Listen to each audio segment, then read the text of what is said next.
Una vida libre de violencias ha sido la impronta de la Secretaría de la Juventud de Medellín Futuro. Por eso, el año pasado hicimos una modificación al objeto misional de la Secretaría con el objetivo de construir una ciudad para el cuidado de la vida. Por eso, precisamente, hemos querido dar apertura a los ciclos de vida que tienen como propósito generar unos diálogos que permitan reconocer a los otros y la importancia que tiene la construcción colectiva. El día de hoy empezamos una conversación con Frank Per, una persona que ha participado como ex negociador de muchos procesos de paz, también ha sido un agente de cambio siendo ministro de Ambiente de la Nación, y finalmente hoy lo invitamos para que nos comparta sus experiencias que tienen como propósito inspirar a las juventudes de la ciudad de Medellín. Yo soy Frank Pearl. Para mí es un honor y tiene un inmenso significado estar en este ciclo de charlas de ciclos de vida, dirigidas a los jóvenes de Colombia en un momento particular de nuestro país y de todo el mundo, en donde tenemos una inmensa dificultad para comunicarnos y para conversar y para escuchar a personas que piensan distintos. Soy un ciudadano colombiano, nacido en Bogotá. He trabajado la mayor parte de mi vida en el sector privado, haciendo empresa, y en los últimos 11 años trabajé en el servicio público, en temas de reintegración de excombatientes, procesos de paz y en temas ambientales. Y el trabajo en el servicio público realmente ha sido una bendición, porque me dio la posibilidad de adentrarme en las entrañas de Colombia, de ver ese otro país que muchas veces desde donde estamos ni siquiera conocemos y mucho menos sabemos interpretar. Pero sobre todo ha sido una lección de humildad. Una lección de humildad porque una de las cosas que aprendí es que muchas de las preconcepciones y los prejuicios que nosotros tenemos acerca de nosotros mismos y acerca de los demás nos nublan, nos limitan individual y colectivamente como sociedad, y cuando entramos a otros mundos que hacen parte de nuestra Colombia y tenemos un genuino interés en entender y en comprender las historias, las lealtades, los puntos de vista, los reclamos de otras personas que son distintas y que a veces vemos como distantes, si lo hacemos con una convicción de escuchar, de construir y de hacer en bien, en primer lugar nos enriquecemos muchísimo como personas. Cuando uno habla con alguien que piensa distinto, hay dos opciones: o uno reafirma su punto de vista y está más seguro de él, o enriquece ese punto de vista y lo cambia y lo modifica un poco, y también está más seguro y más tranquilo con la nueva posición o la visión que tiene sobre un tema. Creo que uno de los grandes obstáculos que tenemos hoy en Colombia es la incapacidad de hablar entre contrarios. Si nosotros vemos los debates que han ocurrido en el país y que ocurren en el mundo en los últimos años, vemos cómo las opiniones distintas han dividido amistades, han dividido familias, han dividido a la sociedad. Y eso es absolutamente innecesario, porque realmente, sin lugar a equivocarnos, podríamos decir que todos queremos una mejor sociedad y que todos queremos estar mejor nosotros y nuestras familias. En este trabajo de buscar unos acuerdos de paz con los grupos insurgentes, yo tuve la oportunidad de vivir experiencias muy distintas, pero me acuerdo una en particular cuando nosotros estábamos en la fase secreta en la construcción de la agenda con las FARC. En uno de los días iniciales estábamos tratando de plasmar una visión de país y de sociedad. y en ese momento pues los diálogos estaban muy inmaduros. Y me acuerdo que yo me levanté como por primera vez al tablero y compartí con los miembros de las FARC y con la delegación del gobierno la visión de la sociedad. Y cuando yo acabé de hacer la descripción de lo que puede ser una sociedad moderna, contemporánea, equitativa, progresista, uno de los miembros de las FARC dijo: ¡ah! Alicia en el País de las Maravillas. En tono de burla, en tono cínico, en tono sarcástico y en tono de deslegitimar lo que yo había dicho. En ese momento yo comprendí, o fui comprendiendo a lo largo de ese tiempo, que tal vez uno de los mayores obstáculos que nosotros tenemos en Colombia es que no hemos reconocido los sentimientos que tenemos acerca de lo que ha ocurrido en el país. Unos conflictos durante décadas, con violaciones a los derechos humanos, con asesinatos, con violaciones, con secuestros, con extorsiones, con abusos, desde todos los frentes, han dejado en nosotros, y especialmente las personas que vivieron el conflicto directamente, unos sentimientos que a veces son de miedo, a veces son de rabia y a veces son de rencor. Y así como a título personal, cuando uno tiene un dolor o un rencor o algo que resolver, tiene que reconocerlo, asumirlo, procesarlo y sanarlo. Yo creo que nosotros como colombianos estamos en un momento en el que tenemos que asumir que lo que ha ocurrido nos ha causado dolor y todavía nos duele, nos ha causado rabia y rencor y en algunos casos sed de venganza. Pero el no asumir esos sentimientos, lo único que hace es que sin ponerlos explícitos en los discursos y en las narrativas, los traduzcamos a una dinámica en la cual, cuando hablamos con personas que consideramos distintas o contrarias, ponemos esos sentimientos que generan una profunda desconfianza sobre la mesa e impiden absolutamente la comunicación. Es el momento de asumir eso, de entender sin culpas que como seres humanos es natural que sintamos eso. Sería muy raro que no fuera así. Lo que es raro, lo que no es conveniente es quedarnos anclados en esos sentimientos que nos limitan tanto individual y colectivamente. Nosotros tenemos como seres humanos la capacidad de convertir el miedo en confianza en nosotros mismos y en un sistema, y el rencor en compasión. Nosotros tenemos la capacidad como seres humanos de tomar las dudas y volverlas esperanza. Y esa es la tarea de los jóvenes. Colombia es un país que en toda su historia ha tenido grupos que piensan muy distinto y que no han podido comunicarse. Eso sucedió entre Bolívar y Santander, y desde entonces llevamos 200 años en lo mismo.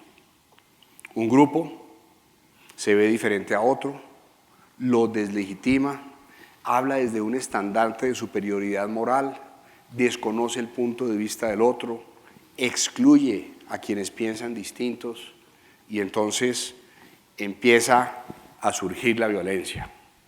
La violencia que viene de esos sentimientos de miedo, de rencor, de desconfianza, de exclusión, que se ponen sobre la mesa en las conversaciones y que se traduce en violencia verbal, en violencia política, en violencia económica, en todo tipo de violencia.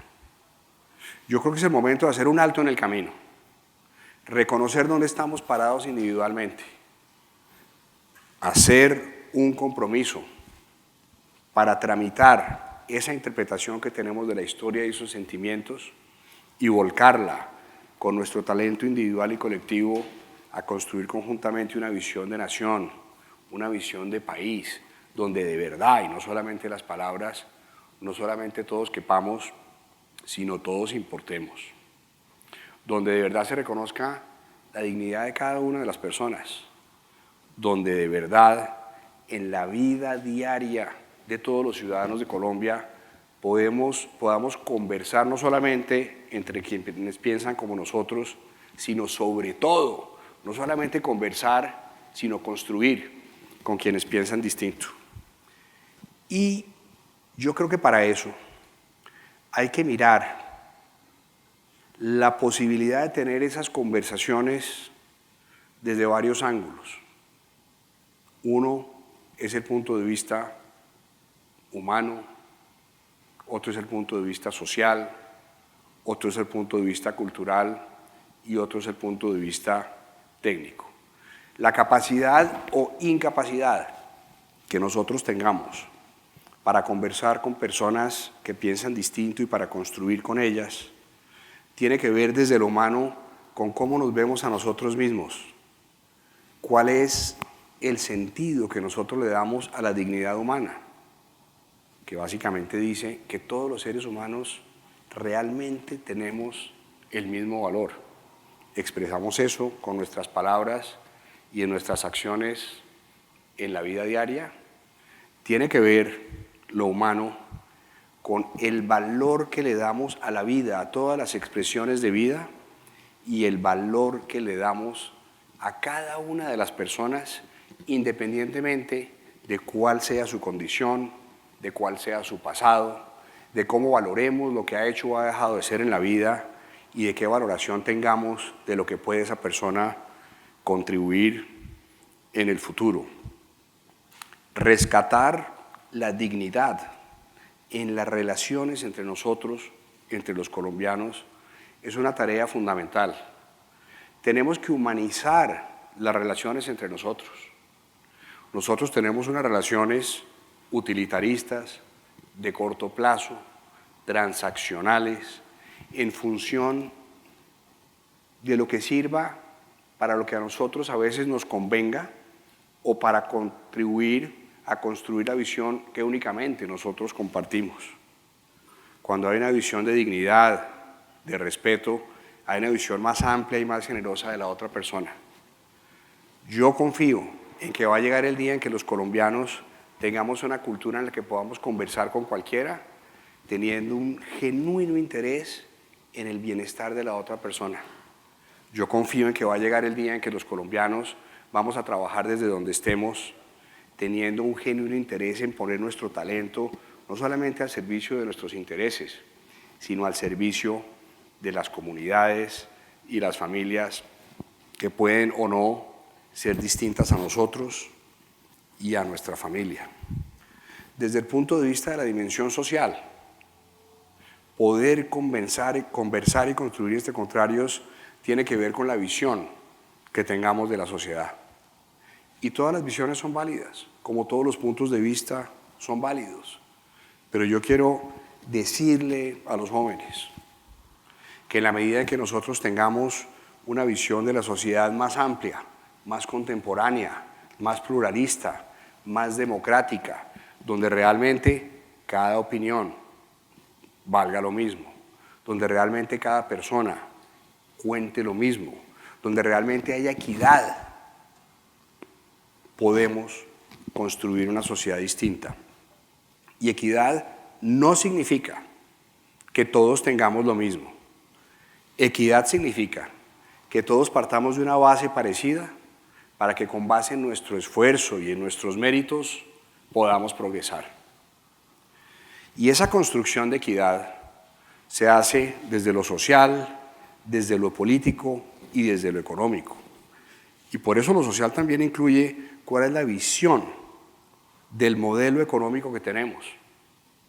Y estamos, sin duda, y la evidencia nos lo ha mostrado, ante una sociedad que ha sido absolutamente incapaz de incluir a los menos favorecidos.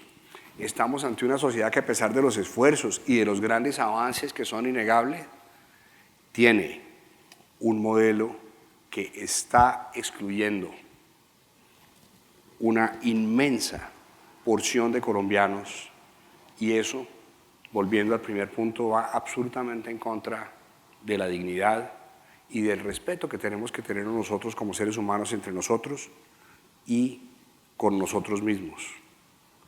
El otro ángulo o la otra dimensión para poder conversar y construir entre nosotros y entre quienes piensan distinto es la dimensión cultural. Colombia es un país afortunadamente multicultural. Tenemos ancestros, lealtades, historias distintas. Tenemos diferentes colores de piel, de ojos, hablamos de manera diferente, nos gusta la música diferente, la comida en las diferentes regiones de Colombia es distinta. Eso hace que veamos la vida de una manera diferente. Y aquí hay dos opciones: verlo diferente como una amenaza o verlo diferente como algo que nos enriquece, que nos complementa, sobre lo cual podemos hacer más todos juntos bajo ciertas reglas de juego.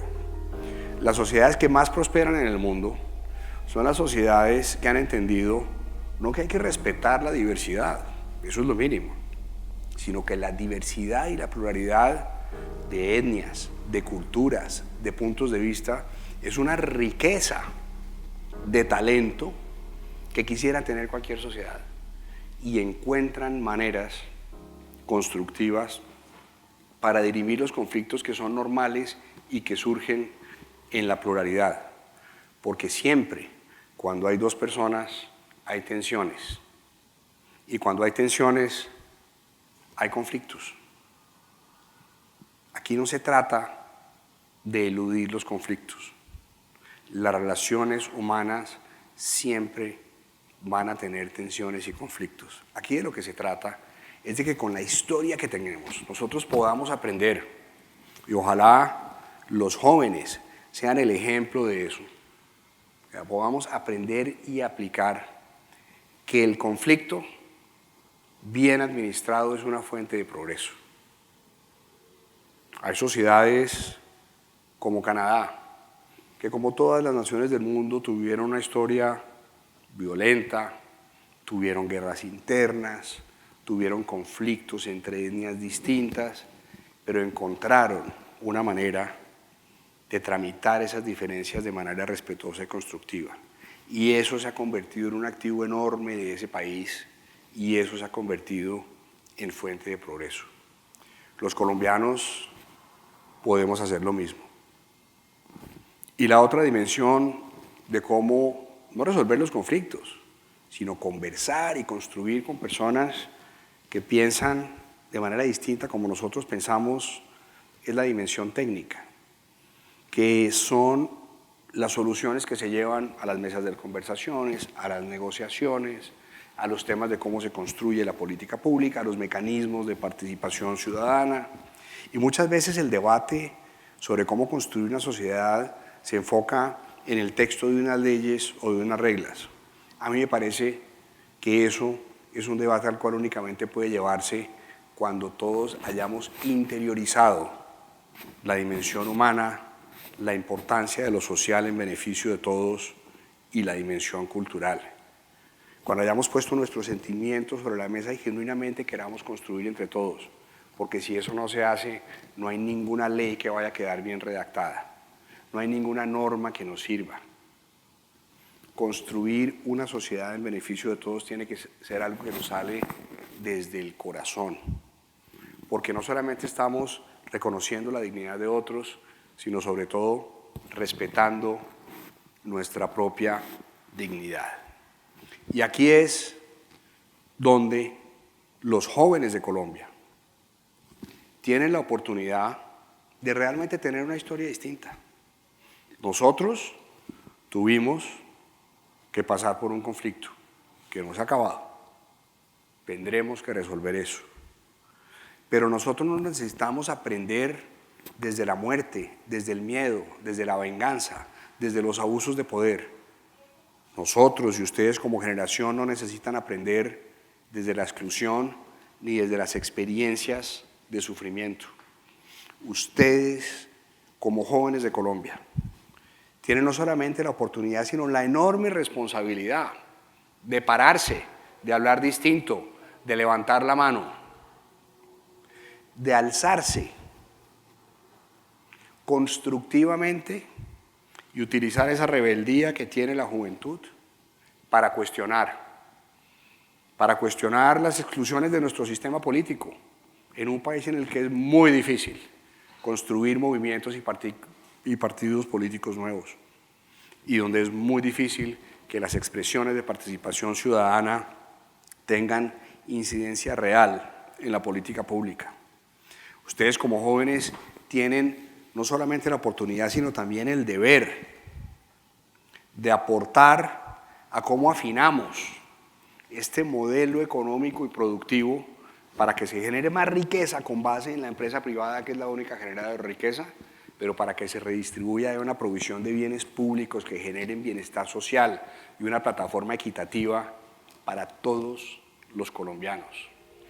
Ustedes como jóvenes tienen la oportunidad, con esa frescura que dan los pocos años de vida, con ese altruismo, con esas ganas de hacer las cosas de manera distinta, con esas ganas de empezar a construir un legado y dejar un ejemplo, de comenzar o continuar poniendo su voz. Ustedes también tienen el deber y la oportunidad de contribuir con su voz y con sus opiniones sobre cuál debe ser el modelo de sociedad que tengamos. Ustedes que están buscando y persiguiendo sus sueños y que ven dónde hay oportunidades y dónde faltan. Ustedes que ven dónde hay un Estado que tiene falencias para descubrir y valorar cierto tipo de talentos. Ustedes que están en el día a día forjando sus sueños y los sueños de sus familias, tienen no solamente la obligación, sino también el derecho de alzar su voz para que ese nuevo acuerdo social que necesita Colombia lo represente a ustedes y a quienes sean jóvenes después de ustedes. Estamos en un momento en el que podemos seguir en lo mismo, tratando de tener la razón, tratando de convencer a otros de que nosotros estamos en lo correcto. Podríamos seguir también deslegitimando a quienes piensan distinto, podríamos seguir hablando desde el odio, desde la rabia, desde el resentimiento o desde la desconfianza. Pero eso no nos sirve para nada. Eso lo único que va a hacer es que repitamos la historia y que agravemos los problemas. Yo invito a todos los jóvenes de Colombia a que por un momento, no muy largo, piensen en su dignidad, en la dignidad de los demás, en el tipo de sociedad que podemos construir y en cómo van a utilizar su talento para contribuir a lograr eso. Y les voy a decir una cosa. Es importante que para que haya un norte, piensen también, si les es útil, en cuál es su propósito en la vida. Porque una vida sin propósito es como un barco sin brújula. Puede acabar en cualquier parte o en cualquier puerto. Un propósito en la vida nos ayuda a tener coherencia entre lo que somos, hacemos y tenemos. Tener un propósito claro en la vida, meditarlo, escribirlo, revisarlo, actualizarlo, nos ayuda a tener coherencia entre los esfuerzos a los cuales dedicamos nuestro talento, quiénes somos y qué sociedad queremos. Tener un propósito claro en la vida nos da una tranquilidad para relacionarnos con cualquier persona, desde un estandarte de firmeza y de tolerancia, desde un estandarte de tranquilidad y de compasión.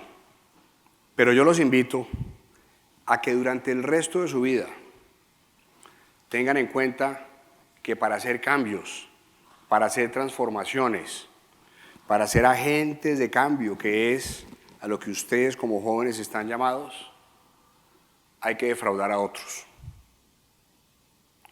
Todos estamos parados sobre los hombros de otras personas.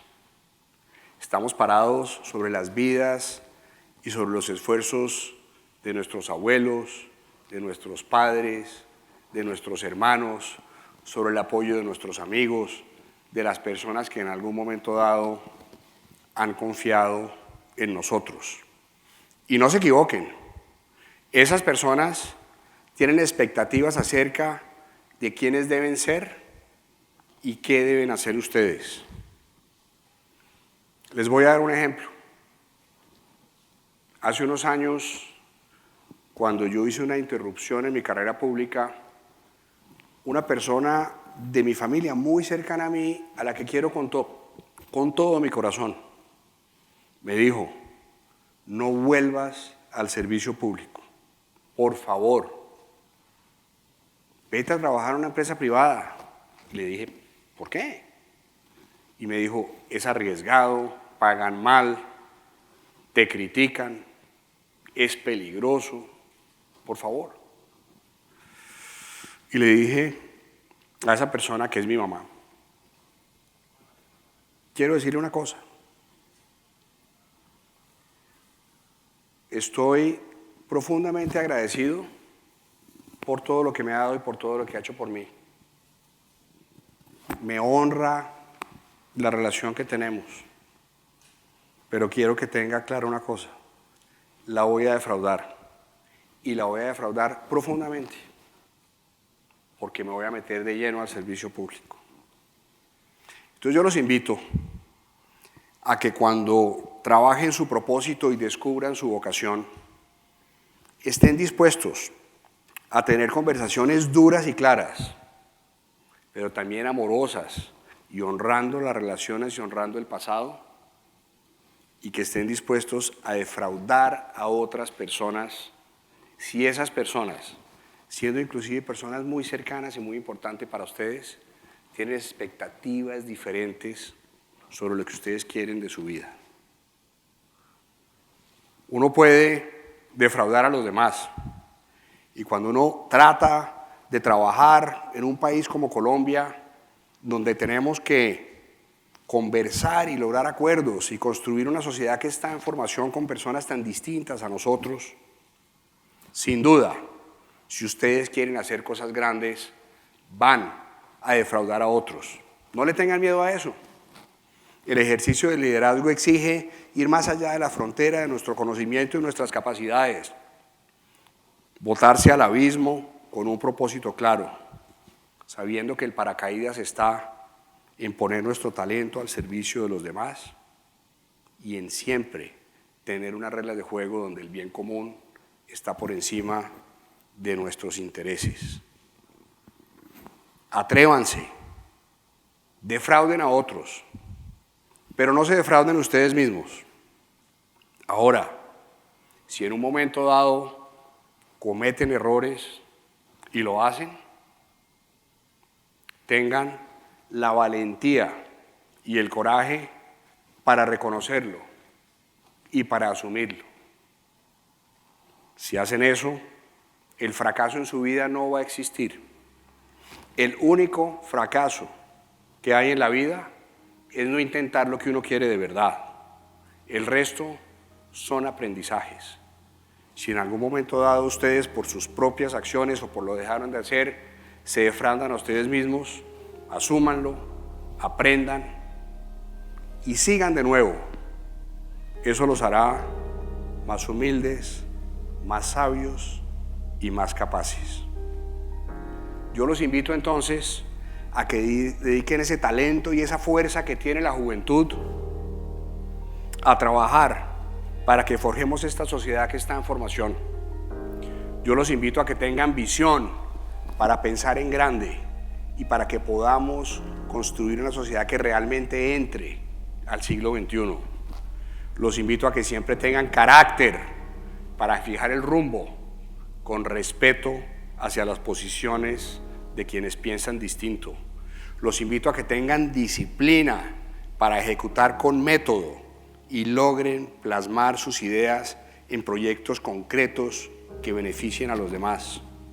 Y los invito a que tengan humildad y una grandeza de corazón que les permita dedicar su talento a trabajar para beneficiar a otros colombianos, inclusive aquellos que no han nacido y a quienes van a ser los jóvenes del futuro.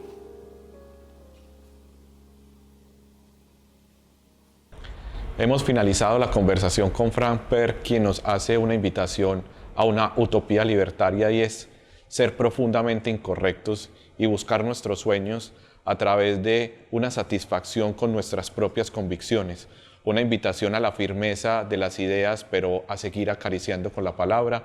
De nuevo, la invitación a las juventudes a que sigan conectados con ciclos de vida.